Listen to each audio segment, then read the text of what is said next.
Coming up on Colonial Sports Center, the football team traveled to Bryant to try to continue their momentum. We'll have it all for you. We've got John Ray in the studio with us sitting down. His first goal not too long ago, and it's off to a great start. It's a bird, it's a plane, no, it's Hawk. Stephen Bennett joins us in studio with Chris McCullough to talk about the basketball season. Coming up next. And welcome back to a scary edition of Colonial Sports Center. I'm John Fisher, or the best in the world. This is Haley Sawyer. No, I'm Medusa. She's not going to turn you into stone like I'm not already. So we have a lot for you tonight. Yes, we don't have a fog machine. We don't have scary masks, but I am the greatest wrestler of all time, and she has snakes in her hair. You're scary enough already, as it is. Well, scary enough looking. Yeah, okay. Let's just let that was lame. That was really lame. horrible. All Let's right, just keep going. Football now, gridiron stuff like terminology. Emotions couldn't be running higher for the football team. Their first win of the year lit up the adrenaline that kicked them in the rear end. The Colonials traveled to Bryant in hopes of a resurgence in the Northeast Conference. And as we go to the highlight quickly, and thanks to the Bryant Sports Network for the highlights today, Dalton Easton rolls right. Robert Griffin III, no. Dalton Easton to Chad Ward. Touchdown Bryant, 7-0. Bulldogs then. Paul Canaveri. Look at the big boy run, 50 yards. Luckily, though, he's caught from behind. No touchdown there. Still no touchdowns. The defense is holding them very well. Easton finds Ward deep with the stutter step. Go to the second quarter. 7-0. Bryant. Canaveri runs to the right. To pay dirt, 14-0 Bulldogs. Yeah, let's have him celebrate. There's not going to be much celebrating for Robert Morris today. Ricardo McCray, the backup, leaps over a defender, breaks some tackles. It's like Connor Slumka from Pioneer Richland, cannot be stopped. Next, a sneaky handoff. McCray. He can leap, he can jump, he can dance, he can do it all. That's touchdown Bryant, 21-0. Hey, at least they're not trailing by 50. Well, which you know, has been the trend. That's positive vibes. I think that was a radio show once. 21-0 Bryant at the end of the half. Easton, he doesn't need any help. That's a touchdown sneak up the middle, Tom Brady style. 28-0 Bryant. They're going to keep on rolling. They can do it on offense. Defense is doing okay as well. Jeff Kovitz with the sack takes down Derek Abbott, who had probably the worst day of his quarterbacking career. Until this happened, Abbott finds senior Dwayne Mitchell for the score, 28-9, after Army got a safety earlier on in that quarter. On to the fourth, Luke Brumbaugh coming in, intercepted, number 99. It's not J.J. Watt, it's not Brett Kiesel, it's Patrick Kenny, and that'll lead to the John Lavin. From Easton, 35-9 Bryant. And we still have 14 seconds left in this, so why not? Ryan Black, 14-yard run, found a seam, and that was that. Bryant caught wind of the Colonials' momentum and stepped on it repeatedly. The 25th ranked Bulldogs ran for over 300 yards against the Colonials and added 160 through the air. Amidst a horrific game by RMU, senior receiver Dwayne Mitchell caught another touchdown to shorten the gap of first place in RMU history for receptions, and he's still trailing Shadrae King. The men's soccer team was searching for their first win in conference play as they headed to Sacred Heart on Sunday. And they achieved just that with a 3-1 victory against the Pioneers. Rafael Bruziol, Nikos Bretz, and Speedy Williams were all three Colonials who took it to the net in the contest. Bruziol was also named NEC Rookie of the Week thanks to that early goal. This is his second Rookie of the Week award in 3 weeks and second goal as a Colonial. 2 is always better than 1, well, most of the time. Audrey Gardner already met with the Moore brothers on the men's hockey team. Her talents took her, quite like LeBron, to the pitch, and she caught up with another set of brothers at Robert Morris. Talon and Ryan Graziani are highlighted in the next installment of All in the Family. Siblings as teammates is a popular trend here at Robert Morris. This week we're going to introduce you to 2 men's soccer players. I'm Zach Graziani, number 2, and I'm a freshman defender. I'm Tyler Graziani, I'm number 5, and I'm a junior defender.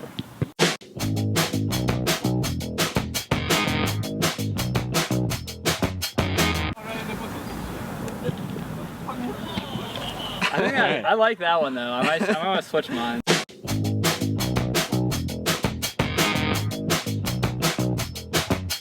This is 100%. Yeah, same here. Guaranteed. AC Milan, Arsenal. Yep, got it.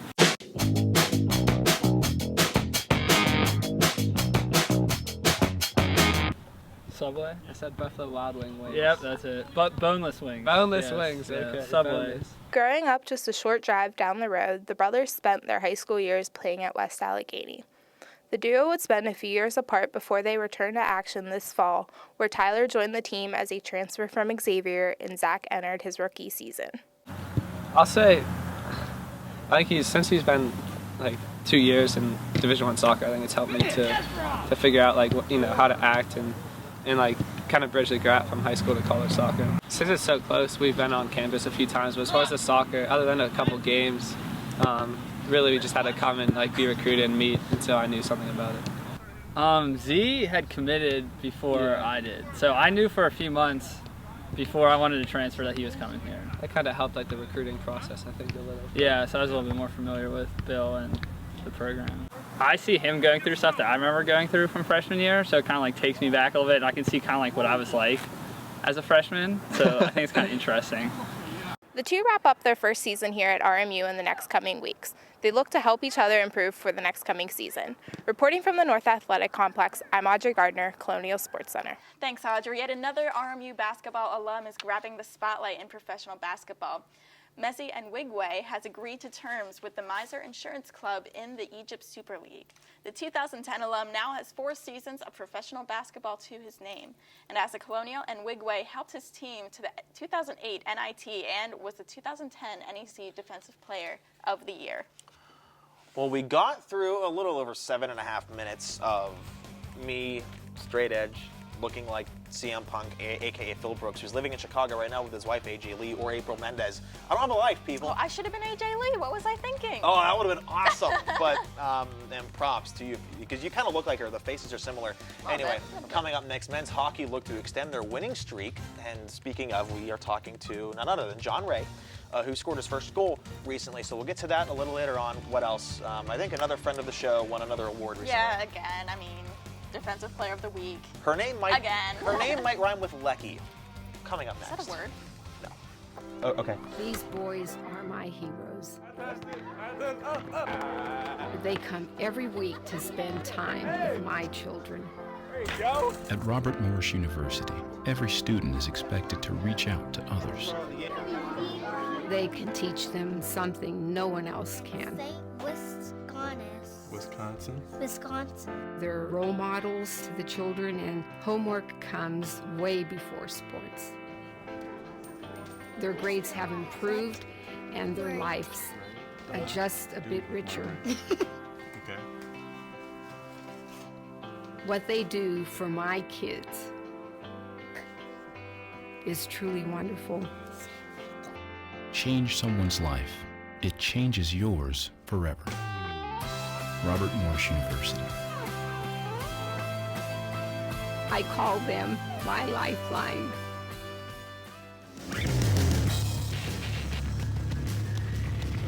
Of course, I am here with Romo. How are you doing today, Romo? Great. All right, so Romo, just a few questions. How do you think the game is going right now for the Colonials?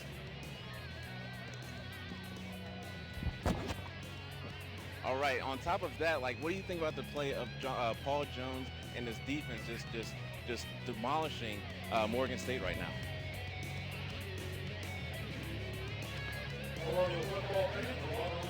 All right, well, you heard it here first. Romo with his insight to the game. Back to you guys.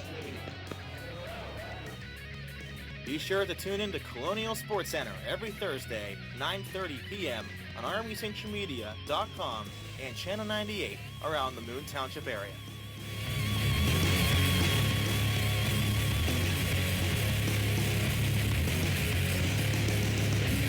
The Colonials have yet to lose, just like John Cena. Do you remember last year when RMU started the year 1-8-1? That's a distant memory for the players as well, as they're making it very easy to forget, if that made sense. Robert Morris defeated Army in Game 1 of their 2-game set. Goaltender extraordinaire Dalton Isaac shut out Army with 36 saves and the embarrassment of a branch of the U.S. military. That sounds extremely bad when it's said that way, but hey, Isaac was unstoppable. Way to support our men in uniform. The win streak ended the very next night, however. The Colonials couldn't find that chink in the armor as they tied with the Knights 3-3.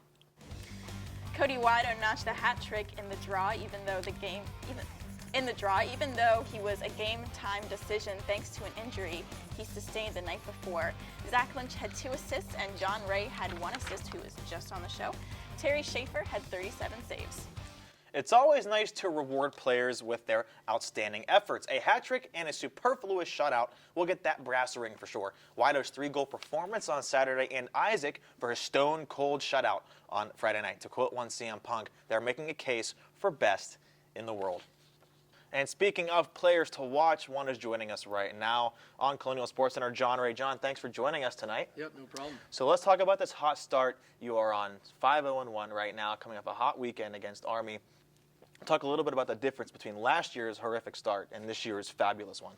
Yeah, it was pretty bad last year. I think the boys just kind of came together this year. We had a hell week, and our strength coach put us through that, and it really bonded the team early.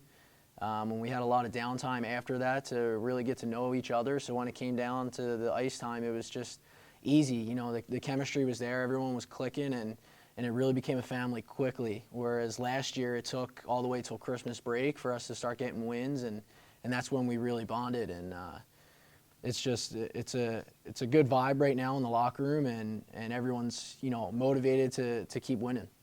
Now, you've been covering the team. This is your second year doing it. Do you see Second semester? Well, you watched them last year, and you're watching them this year. What differences do you see on the outside, looking in? They're definitely gelling a lot better as a group. I mean, the team only lost two seniors, correct? Yeah. They lost 2 seniors, so they have Three seniors. 3 seniors, counting John Walton, right? No, John's still here. He's doing his master's here. He's doing his master's, so you're right. So regardless. Regardless, there's a lot of returning team members from last year, and obviously with so many returning members, you're going to gel a lot quicker, just like he said. Let's hope this isn't a repeat performance of the women's team, starting very hot last year, actually not losing a game for at least a month and a half, and then at the end of the year, they hit a rough spot, and they lost very early in the playoffs. How are you guys not going to do that? I think our work ethic is really is what's propelling us. You know, we might struggle with the puck handling a little bit, or you know, might take a few too many penalties, but we're in every game because of how hard we're working and playing as a team. So I feel like that's going to carry us when sometimes the talent might not be there. So as long as we keep doing that, we'll be there till the end, and that really is what projected us into the tournament last year. So we got to keep striving on that and keep going. You talked about the players, from your outsider's perspective, gelling a lot more. Who have you seen step up, other than this fine gentleman right here, into a leadership role? A leadership role? As far as skills go, I know I've seen Greg Gibson step up quite a bit, especially from his freshman year. I can remember going to games and not even seeing him in the lineup. But now he's got the wagon wheel line going. He's really contributing every single game, scoring the goals, getting the shots. So in my opinion, skills-wise, I'm seeing him improve a lot. And as the skills improve, the leadership improves too. So definitely Greg Gibson. All right, so you were a freshman a little over a year ago. You know how the process works. Talk about when freshmen are impressing you and what you're teaching them to help them get through it a little easier. I'm just trying to tell them to come to the rink every day ready to work. You know, it's supposed to be our escape as well. So, you know, when school's not going the best, or, you know, something maybe at home's not going the best, hockey, being on the ice is your escape. You have 25 brothers there to lean on, and when you're on the ice, you're free. So that's why I try and tell the boys, you know, they just come to the rink ready to work and you know, forget everything else and you know, have a good day and just worry about that day. So I like our freshman class. They seem to be gelling pretty quickly as well, the 7 of them. I played with Brady Ferguson before and Timmy Moore, and obviously Timmy has a brother on the team. So Brady just scored a goal last week. Yeah, Brady's been playing huge for us. He's on that second line right now because of the injury to Jeff Jones. So he's really stepped into a big role, and he's filling the shoes really well. So it's good to see. But I can't really pick a freshman out that's doing better than the others. They're all coming ready to work every day, and it's a good addition to the team. Well, that's great to hear. Hey, John, I know we have to cut it short, but we're running out of time. Thank you so much for joining us. It was an absolute pleasure, and we'll catch you on the ice very soon. Good luck this weekend. Thank you. Appreciate it. It's sheer role reversal in RMU hockey. The men's are undefeated. While the women's couldn't have a slower start to the season. Injuries have helped, but they hosted Northeastern on Friday night in Game 1. Ashley Vesey scored both goals in the win, her first career multi-goal game, and good old Maeve Garvey netted her second on the year in the victory. And just like the men's team, the women's team grabbed a win on Friday and a tie on Saturday. Goaltender Courtney Vinette broke her record of career-high saves once again, this time with 43. Sophomore Ricky Myers scored twice for her first multi-goal game as a Colonial. She now leads the team with 5 goals. Senior Day is always a tumultuous day for those involved. 2 seniors were about to say goodbye to the North Athletic Complex. Becky Schonecker and Katie Austin proved their worth in the last game at home. It was a 0-0 tie, but Schonecker yet again gave forth a great shutout. Austin took 2 shots and 1 on goal, so congratulations to both Katie and Becky on their 4 years, and we wish them the best in their future endeavors. Becky Schonecker's Senior Day glory was extended well into the week. For the second week in a row, the keeper was named NEC Defensive Player of the Week. Schonecker had 13 saves against St. Francis and currently has the record for goals against average and save percentage for the team. RMU Volleyball took down conference foe Sacred Heart 3-1 on Sunday. The Colonials won the first set, dropped the second, and then sent the Pioneers packing by winning the final 2 sets. Becky J posted a career-high 12 blocks, Arden Fisher led the team with 14 kills, and Erica Robb paced the Colonials in digs with 12. Apparently winning an award is a customary act at Robert Morris. People at Pitt and Duquesne are surely jealous, I'm sure. I mean, why wouldn't you be? Kristen Thompson and Becky J were both honored for their golden performances last week. This is J's second consecutive NEC Defensive Player of the Week, while Thompson claimed her first NEC honor in her career as Player of the Week. And the show's almost over, but I like the whole Superman thing. It's a jet, it's a plane, it's a bird, it's a hawk. A hawk. It's a hawk. Yeah. Except not legally. Really not legally. anymore. He's legally not Hawk anymore. Is he still? He's Ben. But in our hearts. He's Hawk in our hearts. He will always be Hawk. Kristen Kudla will talk to Stephen Bennett of the men's basketball team on the upcoming season, coming up next on Colonial Sports Center. Interesting, of course. I am here with Romo. How are you doing today, Romo? Great. All right, so Romo, just a few questions. How do you think the game is going right now for the Colonials?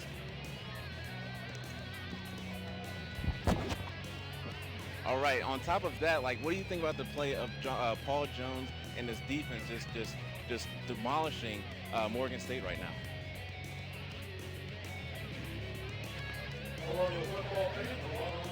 All right, well, you heard it here first. Romo with his insight to the game. Back to you guys. Be sure to tune in to Colonial Sports Center every Thursday, 9:30 p.m. on RMUCentralMedia.com and Channel 98 around the Moon Township area.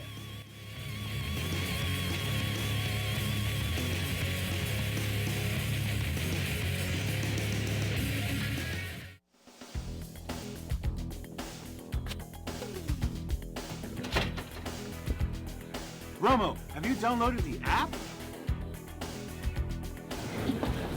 Romo, have you seen this app?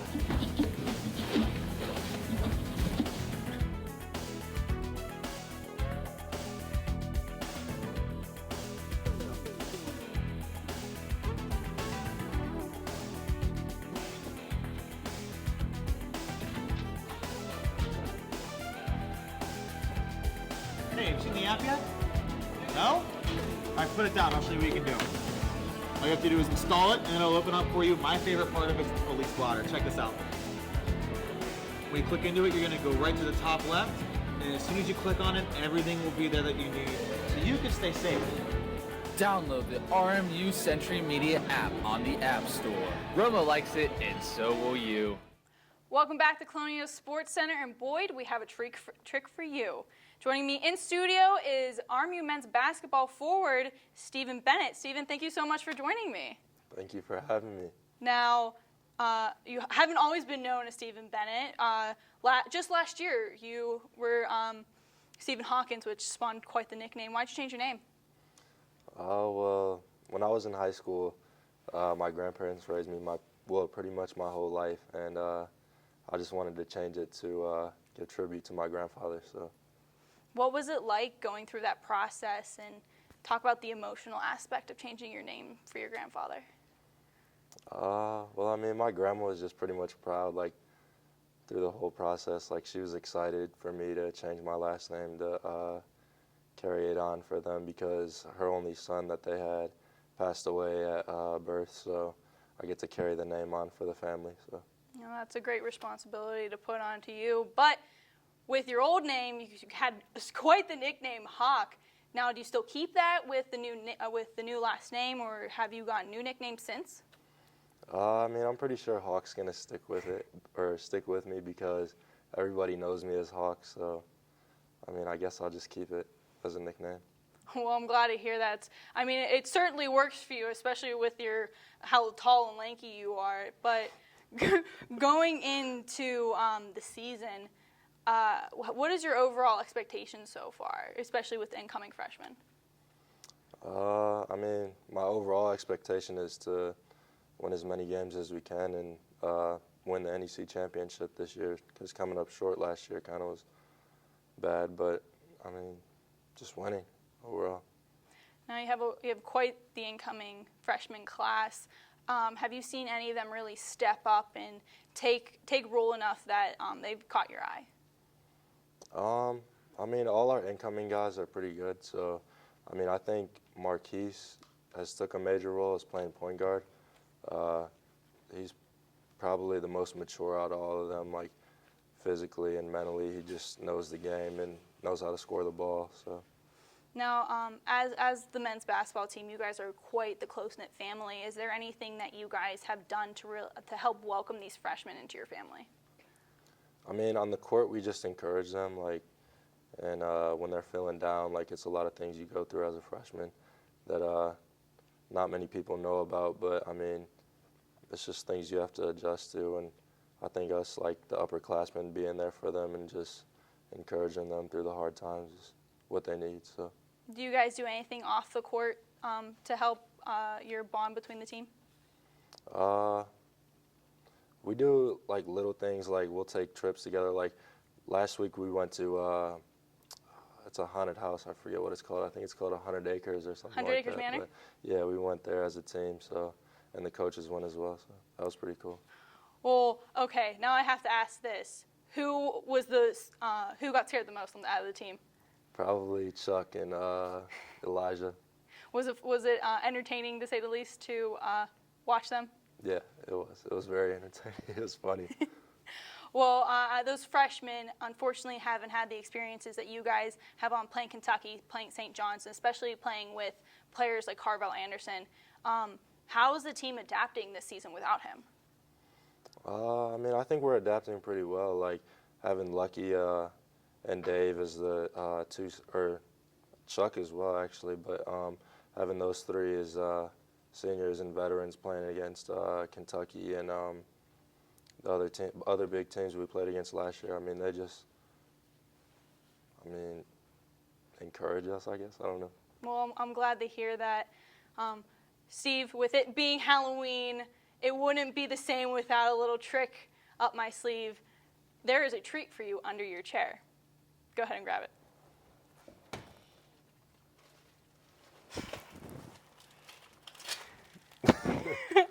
That is some candy for you, Steve. Thank you so much for joining me this afternoon, or this evening. Now, coming up after the break, we have more tricks and treats up our sleeves. And of course, it's everybody's favorite part. It's the primetime plays of the week, so stay tuned. G-Morning, sunshine. Wakey, wakey. Text me. Are your parents home later? We can hang. LUV, love you. JK. Holla back. Holla back. Holla back. Are you with your friends? That's lame. We're in a huge fight right now. XO. What'd you dream about? Something I did? Are you on your way to the mall? I'm lonely. Nude pics. Send me some. Text me. I'm starving. What's for breakfast? Guten Tag! Johannes, Ross! I bring you arts-enriched Raisinblums, fortified with increased test scores and creative problem-solving skills. It's good! And good for you. Bobby? Susie? Don't worry, that's just the power of the arm. Feed your kids the arts. For 10 simple ways to learn how, visit AmericansForTheArts.org. You ever think about buying a bigger place? Just waiting for a visit from the credit fairy. There is no credit fairy. How else will I get a better credit score? Look, you keep your credit card balances low and only open a new card if you really need it. No fairy? There's no magic to improving your credit, but there's help, and it's free. Go to creditfairy.org. Yes, ready.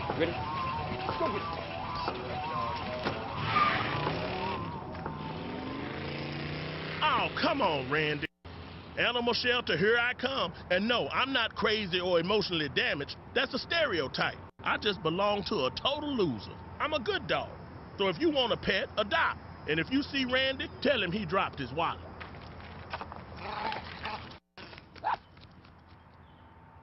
And once again, my favorite time of the show, primetime plays of the week. I wish there were 5 wrestlers of the week, but, you know, it was a horrible day on Raw. Number 3. You can do that in the amount of time we had. I can, yes, I can. Paul Canaveri. Better yet, Ricardo McRae. See, a little trickery with the touchdown. Can't be taken down. Number 2. Number 2, Dwayne Mitchell. Once again, doing what he does. Well, score touchdowns, catch passes. Yeah. Number 1, that was very lackluster. Just like this from Luke Brumbaugh, Patrick Kenny. He thinks he's J.J. Watt, but he's not. It doesn't matter, though. They won anyway. That was your primetime plays of the week. And we would love everybody for watching this weekly episode of Colonial Sports Center. And, real quick special shout out, executive producer Michael Bennett. His birthday was this past week. Yeah, he turned 41, and really, he told me it was like 22. Okay, well, with the hair, I don't see one gray hair on his head. You know, neither do I. No, and I have gray hair on my head. Good for his age. So, you know, he should have my job. Either way, let's stop embarrassing ourselves. Next week, we will have all of the updates for you in RMU Athletics, but I'll be in a suit, she'll be in a dress, and I won't be playing CM Punk for pretend, like he does, technically. It is professional wrestling, after all. It is. We'll see you next week. Take care, and like I said, don't text and drive, please.